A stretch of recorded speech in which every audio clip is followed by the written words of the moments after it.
বাংলা ফের বাঙালি হলো। রাজ্য সঙ্গীতকে রবীন্দ্র পথে ফেরানোর নির্দেশিকা দিল নবান্ন, বাধা হলো স্তবকও। রাজ্য সঙ্গীতে রবীন্দ্রনাথের লেখা কথা কেন বদল করা হলো তা নিয়ে বিভিন্ন মহলে সমালোচনা হতে থাকে, যদিও সরকারের তরফে আনুষ্ঠানিক কোনো ব্যাখ্যা সেই সময়ে মেলেনি। ছিল বাঙালি, বদলে হয়েছিল বাংলা, আবার তা বদলে হলো বাঙালি, অর্থাৎ বাংলা ফিরে এলো বাঙালিতে।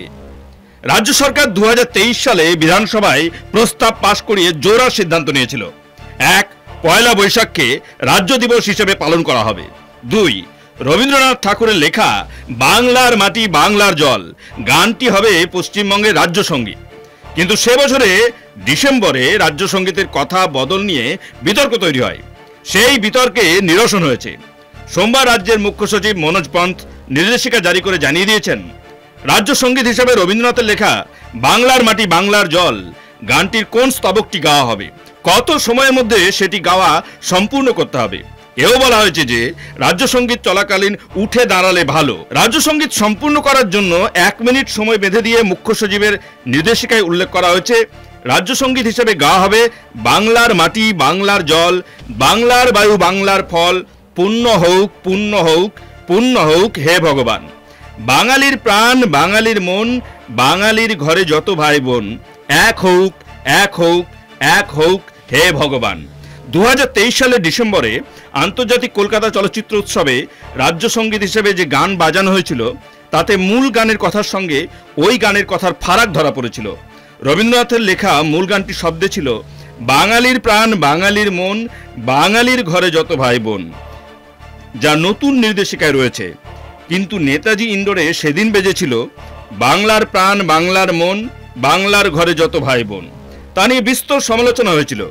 নতুন নির্দেশিকায় সেই বাংলা ফের বাঙালি হলো। রবীন্দ্রনাথের লিখিত গানের কথা কেন বদল করা হলো তা নিয়ে বিভিন্ন মহলে সমালোচনা হতে থাকে, যদিও সরকারের তরফে আনুষ্ঠানিক কোনো ব্যাখ্যা সেই সময় মেলেনি। তবে শাসক দলের অনেকে একান্ত আলোচনায় একটি ব্যাখ্যা দিয়েছিলেন। তাদের বক্তব্য ছিল, বাংলায় বাঙালি বাদ দিয়েও অন্যেরা থাকেন, তারা বাঙালি না হলেও বাংলার মানুষ, সে কারণেই ওই বদল করা হয়েছিল। যদিও রবীন্দ্রনাথের লেখা বিকৃত করা যায় কিনা সেই প্রশ্ন তারাও তুলেছিলেন। ব্রিটিশ জমানায় বঙ্গভঙ্গ বিরোধী আন্দোলনের সময় রবীন্দ্রনাথ গানটি লিখেছিলেন। এখন যখন বাংলাদেশ নানাবিধ কারণে ডামাডোলের মধ্য দিয়ে চলেছে, প্রতিনিয়ত যখন ওপার বাংলায় মৌলবাদীরা রবীন্দ্রনাথ থেকে শুরু করে জীবনানন্দ দাশের নামে বিভিন্ন স্থাপত্য মুছে দিতে চাইছে, বিভিন্ন স্থাপত্য থেকে তাদের নাম মুছে দিতে চাইছে, তখন পশ্চিমবঙ্গ ফিরল রবীন্দ্রনাথের আদত কথাতেই।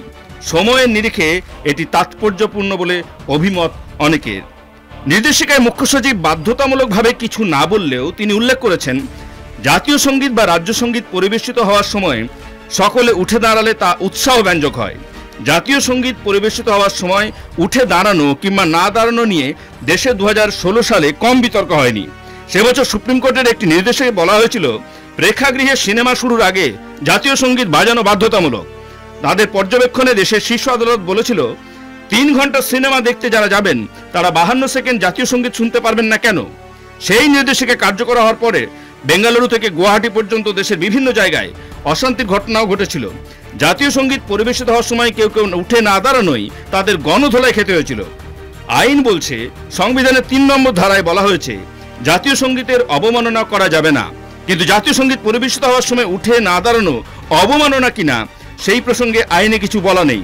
সুপ্রিম কোর্টের 2016 সালের ওই নির্দেশ 2018 সালে খারিজ করে দেয় শীর্ষ আদালতেরই বৃহত্তর বেঞ্চ। পশ্চিমবঙ্গের মুখ্য সচিবের নির্দেশিকাতেও রাজ্য সঙ্গীত পরিবেশিত হওয়ার সময় উঠে দাঁড়ানো বাধ্যতামূলক বলা হয়নি।